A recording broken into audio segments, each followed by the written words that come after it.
So let's go to your evaluation.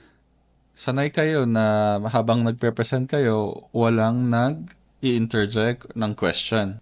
But once you go into the real world, ganyan na ganyan ang kliyente ko dati. Minsan, paulit-ulit yung tanong niya.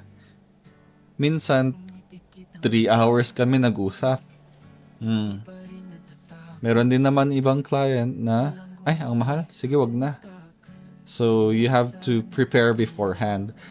They don't go to offices asking for a seminar. Ang unang tinatanong nila, magkano, ano ang kasama. Yun na yun.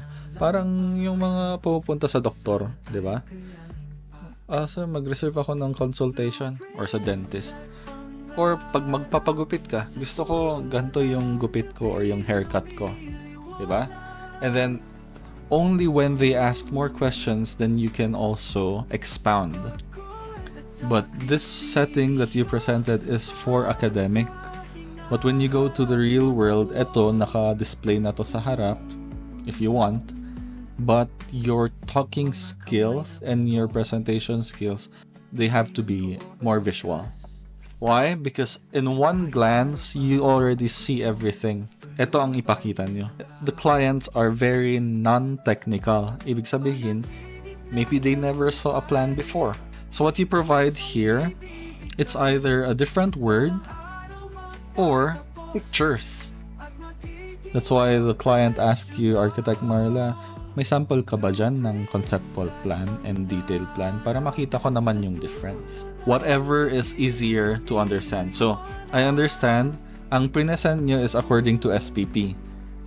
Ang gagawin nyo is you're going to make this a lot simpler according to the client's understanding. Architectural program or initial statement of probable construction cost, hindi to naiintindihan ng most clients. Kasi nga, architecture in the Philippines is a bit downplayed. Initial construction cost. Ganun ang naiintindihan nila. But the problem is, pag nagbitaw ka kasi ng costing for construction, kahit ilang beses mong sabihin na hindi yan yung final, yun yung iisipin lagi nila. That's why as much as possible, we have to let them understand. Kung hindi final, dapat magmukhang sketch lang talaga. So, you have to write it there if your professional fee is 10% of the construction cost. So, by law, it's 10%. But if you go to the real world, hindi pa umabot ng 5 or 6%. Kasi madami nga tayong competition. So, I prepare a template or a form for assessment. Meron na akong standard templates. So, while I'm asking them, ma'am, yung living room nyo po ba ilang seater? Pang ilang tao? That's what I do when we are assessing. But sometimes, I need to know first kung para saan yung design nila. Drawing lang ba? Building permit ba? Or construction? So I will know where to put my effort. And then, di ba, nagsukat-sukat kayo? And then that's when I started talking to her. Ma'am, according to your as-built or existing building, madaming violation to. So we will have to charge like this, like that. Magkano? Yun na agad yung tanong niya. So, ma'am, ang design, let's say 3 stories, 30,000. Full payment agad yun, ma'am, ah? Yung down payment. We will not start designing pag walang down payment. And then I can negotiate. Yung para sa inyo, ma'am, etong visualization. So, kung ano yung i-design natin, ma'am, dapat final yun, ha? Kasi, kung may pinalitan po kayo dun, mapapalitan lahat dito. So, we will not go here, ma'am, unless approve na yung design nyo. So, in short, this is just called design. And this is called working drawings. And then, sometimes there's a question in who is going to supervise. So, tinatanong ko kaagad, ma'am, may nakausap niyo pa ba kayong contractor or builder or engineer? Ay, yes, Arki, may nakausap na kami. Ay, sige ma'am, edi sila na lang po ang magpirma ng building permit. Because in the build pass or in the building permit, dalawa ang pinipirmahan ng architect. Full-time inspector and supervisor of construction works representing the owner. That's the one that I'm charging here, building permit. Yung liability rin. Iba yung pirma ko sa drawings lang. But if I am going to sign the building permit, I can give them a discount kasi ako nga yung assured na supervisor, dinidiscountan ko. Other people, ginagawa nila ito, di ba? 10% of project cost, yun yung professional fee, yung ginawa nyo. Meron rin ginawa si Sandrex na per sheet. That's the blueprint na 1,500 per sheet.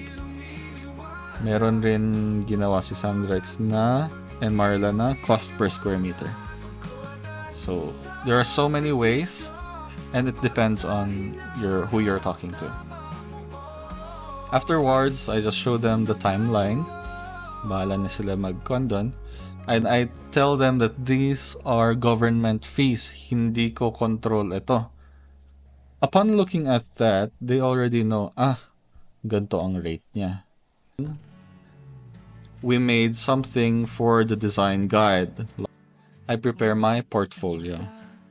So, for example, ito yung sinasabi ni Marla na siguro conceptual. Wala pa masyadong dimension pero meron yung layout. So this is used in real estate. Ay, Arki, hindi ko maintindihan yan. No problem, ma'am. Presentation, lagyan nyo ng samples. Yeah, you know what they don't teach in school is that you have to choose your battles. That's why in the virtues of an architect, nakalagay doon, without avarice. Okay? Just and easy to deal with. That's why may pressure rin agad, may salary inclusion. This is the part. Without avarice, not let his mind be occupied by receiving gifts. If a client doesn't like your price, tapos nag-negotiate ka, tapos ayaw pa rin nila, yun yung situation, di ba? Let them go.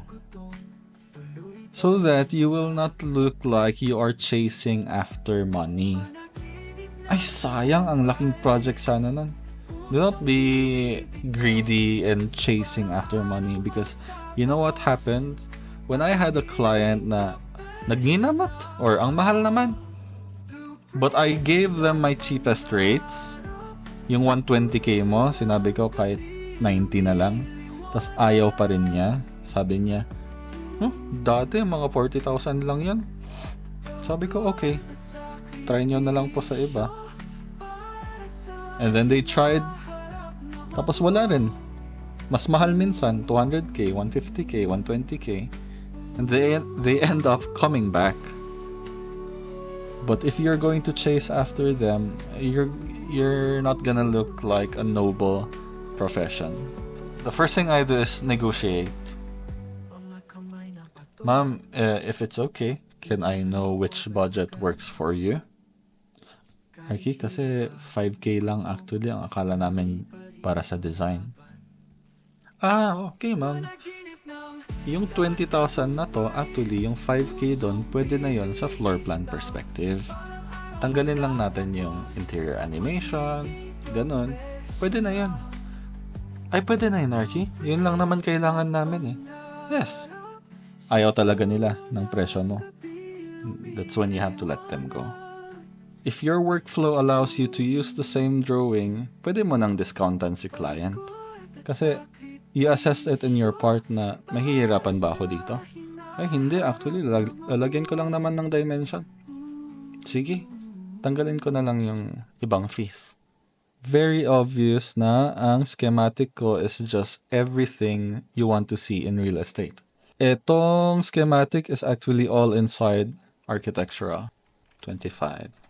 Break it down further and then assess how long you're gonna do it or kung mahirapan ka. Yung 30k mo siguro pwede yan pag special project.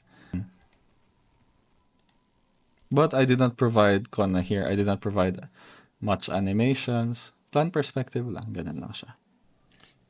This one, A is architectural drafting. Etong clerk of works is office works. Pero you can add the haspe to construction dito sa field.